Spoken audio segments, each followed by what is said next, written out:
Olá, boa tarde, sou o professor Rogério. Bem, então, nas últimas aulas nós estamos discutindo aqui sobre a Segunda Guerra Mundial, né? Então, os seus antecedentes e, né, os seus conflitos. Hoje nós vamos concentrar o nosso olhar aqui, vai ser exatamente sobre os desdobramentos desse conflito. Então, quais foram os resultados e as consequências, né, desse conflito para a política mundial, né, do final da primeira metade do século XX e no decorrer, né, do século XX até a década de 90. Bem, então, logo de início, né, nós vamos começar a falar um pouquinho aqui da criação da ONU e depois, né, nós vamos falar quais são os efeitos, né, da criação da ONU dentro da realidade ali do pós-guerra, né, e sempre voltando, né, que a ONU, até os dias de hoje, ela só foi possível, né, por conta, né, dos países que venceram a Segunda Guerra Mundial e como é que esses países eles pretendiam, né, de uma certa forma ou de outra, liderar o processo político e econômico, né, no final, né, desse contexto histórico tão emblemático para a história mundial. Bem, então, logo de início eu peguei a foto do Churchill e do Roosevelt aí, né, para poder, né, exemplificar, né, esse momento, né, de euforia, né, no mundo, né, durante esse contexto. Bem, então só para a gente iniciar aqui. Então, nós vamos falar sobre os desdobramentos do conflito. Então, os aliados estabeleceram a administração da ocupação da Áustria e na Alemanha. Então, o que primeiro se tornou um Estado neutro, não alinhado com qualquer bloco político, o último foi dividido em zonas de ocupação ocidental e oriental, controlada pelos aliados ocidentais e pela União Soviética, respectivamente. Então, o programa de desnazificação, né, da Alemanha levou à condenação de criminosos da guerra, né, de guerra nazistas e à remoção dos ex-nazistas do poder, ainda que estes políticos tenham sido alterados, tenham sido anistiados e a reintegração dos nazistas na sociedade da Alemanha Ocidental. Bem, então, alguns pontos importantes. Então, dentro desse contexto todo, a Alemanha, ele é um país, né, que durante o processo no final da guerra, vai fazer com que esse país seja dividido em zonas de influência. Então, a parte ocidental será orientada pela Inglaterra, pela França e pelos Estados Unidos, e a parte oriental será, né, administrada pela União Soviética. E com isso, né, iniciando o processo, né, em que a Alemanha será fragmentada até, né, o final da década de 80, né, com a unificação da Alemanha após a queda do Muro de Berlim. Bem, então, o programa, né, de tirada dos nazistas, né, do poder na Alemanha, mesmo eles sendo, de uma certa forma ou de outra, aqueles que foram anistiados, né, pelo Tribunal de Nuremberg, mesmo assim eles vão, né, sofrer a perda dos seus mandatos políticos dentro dessa realidade. Então, né, com isso, né, os desdobramentos iniciam-se aí nesse contexto. Bem, então, a Alemanha perdeu um quarto de seus territórios pré-guerra, né, de 37, os territórios ocidentais da Cilícia, da Neumark, né, e a maior parte da Pomerânia foram assumidos pela Polônia, e a Prússia Oriental foi dividida entre a Polônia e a União Soviética, seguida pela expulsão de 9 milhões de alemães dessas províncias, bem como 3 milhões de alemãos dos Sudetos, né, na Tchecoslováquia, para a Alemanha. Então, aquela questão de você criar colônias alemãs nesses territórios vão ser regredidos e, principalmente, a Alemanha vai perder os territórios, né, conseguidos durante esse processo de anexação. Bem, então, na década de 1950, em cada 5 habitantes da Alemanha Ocidental era refugiado do leste, e a União Soviética também assumiu as províncias polonesas do leste da linha de Curzon, então, das quais 2 milhões de poloneses foram expulsos, e o leste da Romênia e parte leste da Finlândia, e 3 países do Báltico foram sendo anexados à União Soviética nesse contexto. Então, a União Soviética vai expandir o seu território ali naquela realidade. Então, em um esforço para manter a paz, os aliados formaram a Organização das Nações Unidas, a ONU, que oficialmente passou a existir no dia 24 de outubro de 45, e aprovaram a Declaração dos Direitos Universais do Homem, né, em 1948, com um padrão comum para todos os Estados-membros. Então, todos os Estados-membros, né, como uma forma de coletividade, eles foram, de uma certa forma ou de outras, obrigados a aderir a esses direitos, né, e esses direitos permanecem os mesmos até os dias de hoje. Bem, então, a aliança entre os aliados ocidentais e a União Soviética havia começado a se deteriorar ainda durante a guerra. Então, a Alemanha havia sido dividido, né, de fato, entre dois estados independentes, então, a República Federal da Alemanha e a República Democrática da Alemanha. Foram criadas dentro da fronteira da zona de ocupação dos aliados e dos soviéticos, respectivamente. Então, o resto da Europa também foi dividido entre as esferas da influência ocidental e soviéticas. Então, a maioria dos países europeus orientais e centrais ficaram sobre a esfera soviética, o que levou à criação do regime comunista com o apoio total e parcial das autoridades soviéticas de ocupação. Então, nesse momento, a Europa começa a ser dividida entre esses dois grandes grupos, e isso vai fazer com que, né, inicia-se um processo que vai chegar à Guerra Fria entre aliados, né, a força da OTAN, que nós vamos falar um pouco mais para frente, e, né, o Pacto de Varsóvia, né, que vai dar origem aos grupos dos países socialistas. Então, como resultado, a Polônia, a Hungria, a Tchecoslováquia, a Romênia, a Albânia e a Alemanha Oriental tornou-se estados satélites dos soviéticos, e a Iugoslávia comunista realizou uma política totalmente independente, o que causou tensões com a União Soviética. Bem, então, dentro do próprio bloco soviético, ainda existiam algumas dissidências, existiam algumas divergências sobre qual modelo político seria o mais adequado para aquela realidade. Bem, então, a divisão pós-guerra do mundo foi formalizada por duas alianças militares internacionais, no caso, a Organização do Tratado do Atlântico Norte, a OTAN, liderada pelos Estados Unidos, e o Pacto de Varsóvia, né, liderado pela União Soviética. O longo período das tensões políticas militares provenientes da concorrência entre esses dois grupos é chamada de Guerra Fria, seria acompanhado por uma corrida armamentista sem precedentes e as guerras por uma questão de procurações.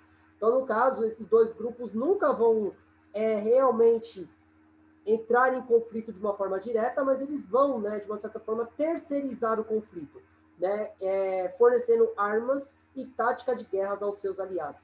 E isso vai dar início, né, ao que nós chamamos de Guerra Fria, né, entre a OTAN e o Pacto de Varsóvia.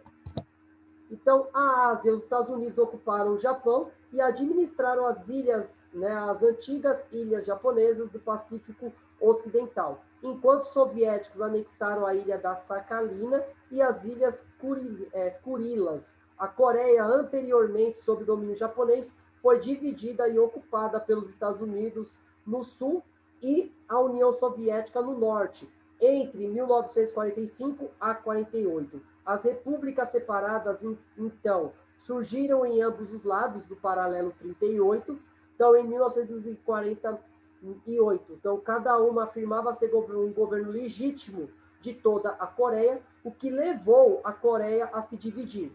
Então, a China, né, então, forças nacionalistas e comunistas retomaram a guerra civil em junho de 46, as forças comunistas foram vitoriosas e estabeleceram a República Popular da China no continente, enquanto as forças nacionalistas refugiaram-se na ilha de Taiwan em 1949 e foram, né, e fundaram a República da China. E no Oriente Médio, a rejeição, né, árabe do plano da partilha da Palestina da ONU e a criação de Israel marcou a escalada dos conflitos árabe-israelense enquanto as potências coloniais europeias tentaram reter parte do total ou a totalidade de seus impérios coloniais, e sua perda de prestígio e de recurso durante a guerra fracassou seus objetivos, levando à descolonização da Ásia e da África.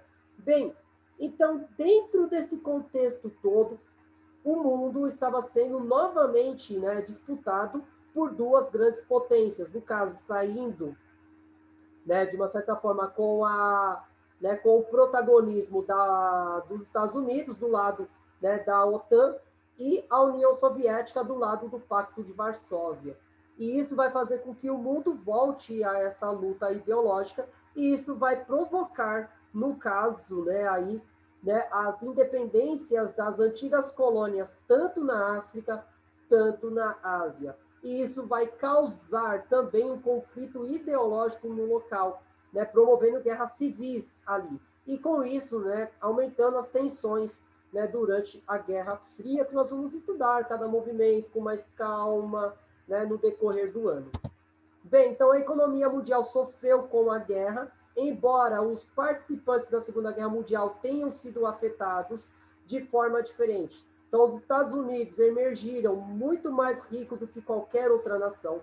Então, no país aconteceu o Baby Boom, né? Então, em 1950, seu produto interno, o PIB, né? Então, per capita era maior do que toda ou qualquer outra potência, e isso levou a dominar a economia mundial. Então, no caso dos Estados Unidos, né, ele saiu da Segunda Guerra Mundial como a maior potência econômica, né, por conta de que não houve conflitos dentro do seu território, e também por conta das mudanças produtivas em seu país, vai fazer com que o país seja, né, muito significativo dentro da economia no final, né, durante todo o século XX e também no início do século XXI até os dias de hoje. E esse efeito do baby boom, né, então o otimismo, né, durante o final da Segunda Guerra Mundial, ela vai fazer com que a população tivesse cada vez mais filhos. Então, por isso que vai ganhar o nome de baby boom. E esse otimismo ele só vai diminuir na década de 70, né, quando houve a crise do petróleo, que nós vamos discutir também mais para frente, né, levando os Estados Unidos a uma crise econômica profunda. Então, o Reino Unido e os Estados Unidos implementaram uma política de desarmamento industrial na Alemanha Ocidental entre os anos de 45 e 48, devido à interdependência do comércio internacional. Este levou à estagnação da economia europeia e o seu atraso, em vários anos, da recuperação do continente. Bem, então, nesse caso, a recuperação política e econômica da Europa ficou a cargo, né, a Alemanha, assim, a Europa Ocidental, né, ficou a cargo da Inglaterra e dos Estados Unidos, que vão, de uma certa forma ou de outra, impor os seus interesses. Então, essa interdependência comercial internacional. Então, os países vão ser dependentes da economia, tanto da Inglaterra, tanto dos Estados Unidos. Então, isso vai fazer com que a recuperação desses territórios fossem lenta e gradual, e isso gerando muitos problemas econômicos com o passar do tempo também, que só vai ser, né, vai ser no mínimo um pouco corrigido com a criação da zona livre do euro, né, que vai ser no início dos anos 2000. Então, é sempre importante levar em consideração essas questões. Então, a recuperação começou com reforma monetária em meados de 48, na Alemanha Ocidental, e foi acelerada pela liberação da política econômica europeia pelo Plano Marshall, de 1948 a 1951. Causou tanto a direita quanto indiretamente, né, direta ou indiretamente, essa recuperação.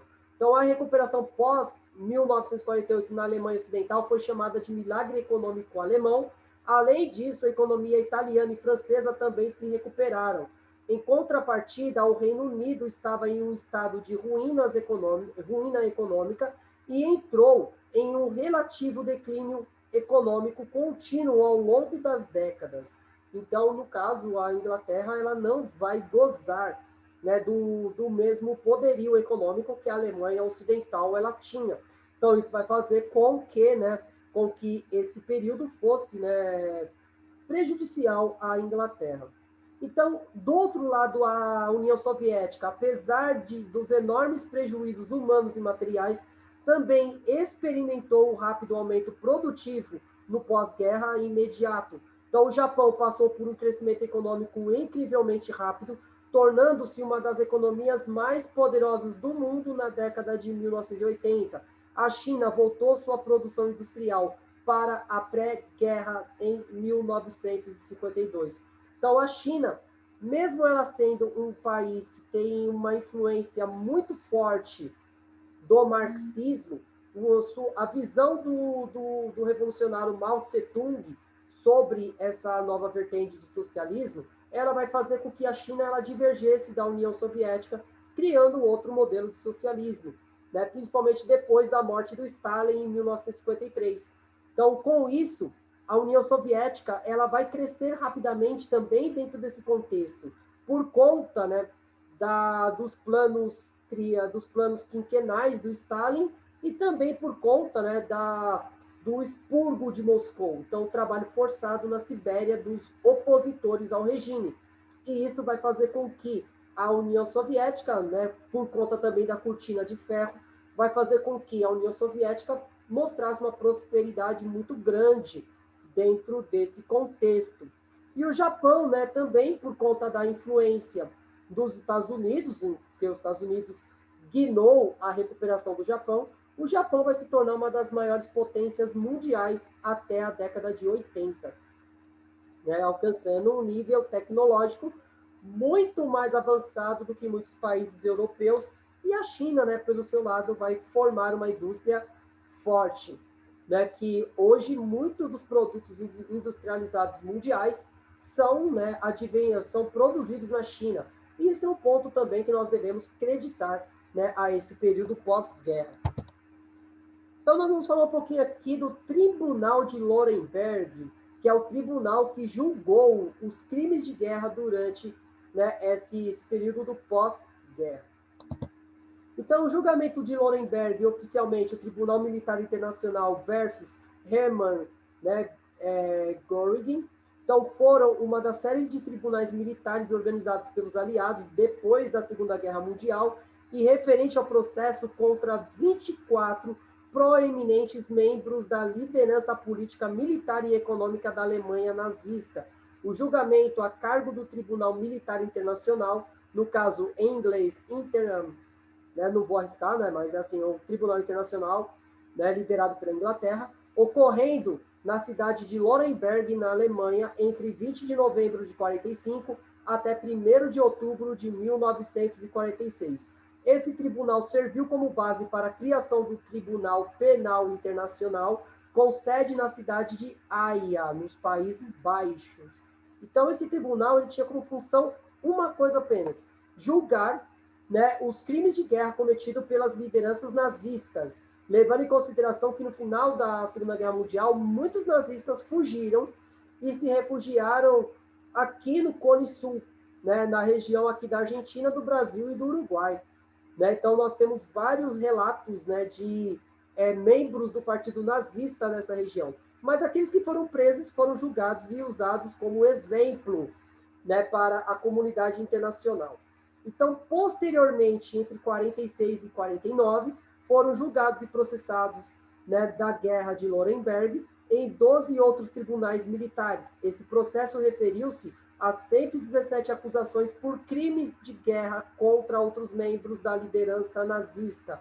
Então, no caso, os nazistas começam a ser julgados pelos crimes de guerra, que foram diversos, né? Então, os campos de concentração, experiências humanas, genocídio, entre outros, né, que nós temos que levar sempre em consideração. Então, o Tribunal de Exceção. Então, 8 juízes, representantes dos 4 países vencedores da guerra, compuseram a corte. O presidente do tribunal era britânico, mas coube aos estadunidenses o papel mais importante da preparação dos processos. Os países neutros não tiveram nenhuma participação.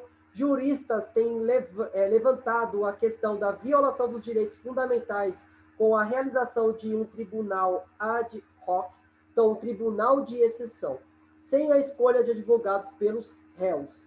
Segundo alguns doutrinadores do direito, né, no caso, professores de direito, um tribunal de exceção não poderia punir com pena capital, mas somente com prisão, entre outras formas de responsabilização dos seus crimes. Então, todavia, em Nuremberg, os vencedores ditaram todas as regras, todo o funcionamento do tribunal, mesmo em detrimento dos direitos fundamentais dos réus, como o princípio do juízo natural conhecido dos ingleses desde a Carta Magna de 1215. Então, no caso, né, um ponto também muito importante, né, como é que um acusado ele não pode escolher o seu defensor. Então, isso limita o poder de julgamento.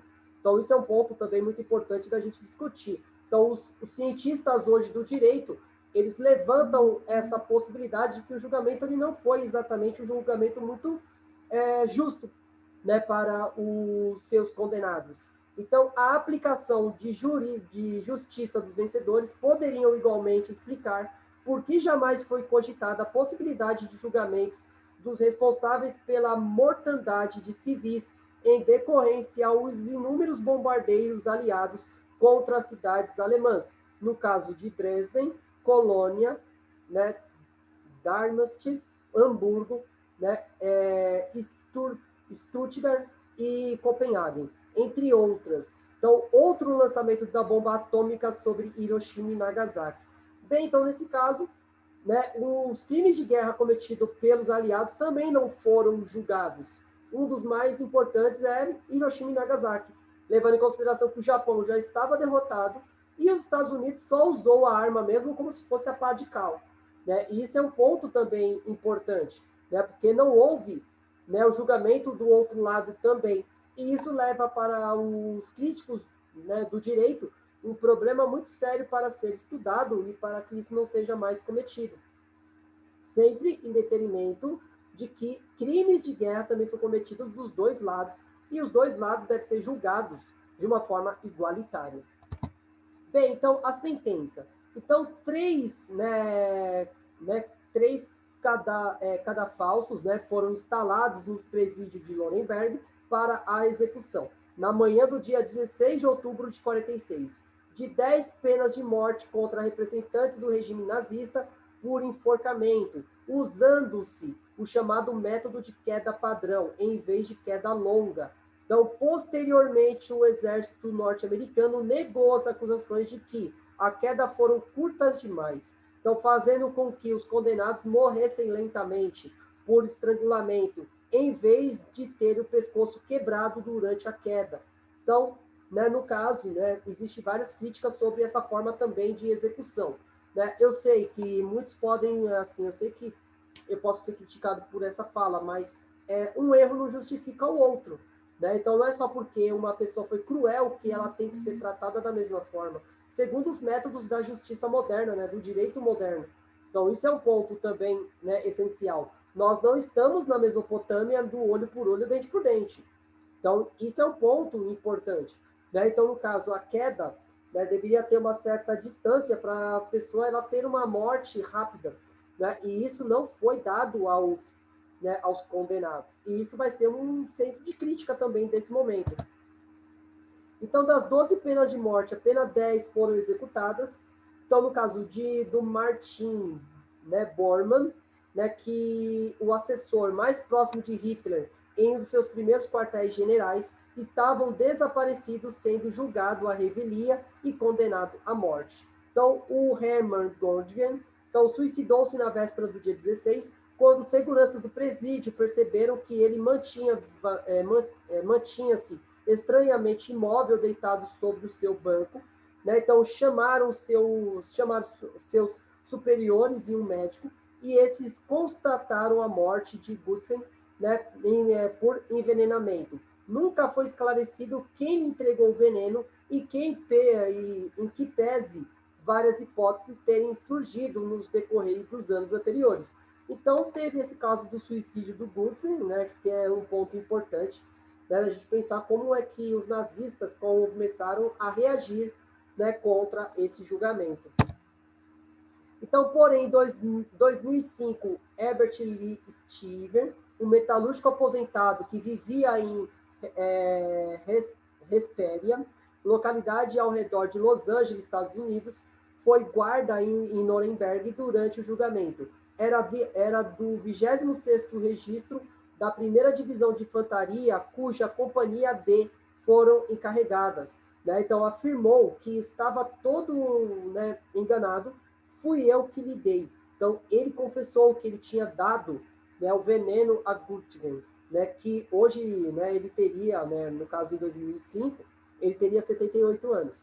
Então, ele disse que manteve esse segredo durante quase 60 anos, com medo de poder, né, de poder vir a ser alvo do processo por parte do exército dos Estados Unidos, e que tinha decidido contar a história a pedido da filha. Na época só tinha 19 anos, e por querer impressionar uma moça que encontrou na rua, aceitou levar o remédio a Gutgen, então que supostamente estaria doente. Então, no caso, né, uma forma também de nós repensarmos a história. Então, nós temos várias versões do mesmo fato, e nós não conseguimos chegar a uma conclusão firme sobre quais delas correspondem verdadeiramente à realidade. Então, esse é um ponto essencial para entender o processo histórico. Então, depois, né, desse processo todo, nós temos a Guerra Fria, né, e como é que a Guerra Fria vai influenciar dentro desse contexto. E, né, nesse contexto, eu termino aqui com vocês, né, esse primeiro momento, né, das consequências da Segunda Guerra, e como é que esses contextos vão ser fundamentais para compreender, né, o que vai acontecer na década de 50, 60, 70 e 80, e todos os conflitos que vão ser resultantes, né, desse período. Bem, então, se você gostou aqui do vídeo, deixe seu like, né? Esse é um padrão básico, né? Então, também, né, se você gostou, deixa aqui sua inscrição. Né? Se você quiser também compartilhar com os amigos esse vídeo, será de muito bom grado, né? Que isso seja comunicado. Então, agradeço a vocês aqui pela paciência, né? E vamos continuar o nosso processo de estudo, né? Porque é o que nos resta a fazer. Muito obrigado.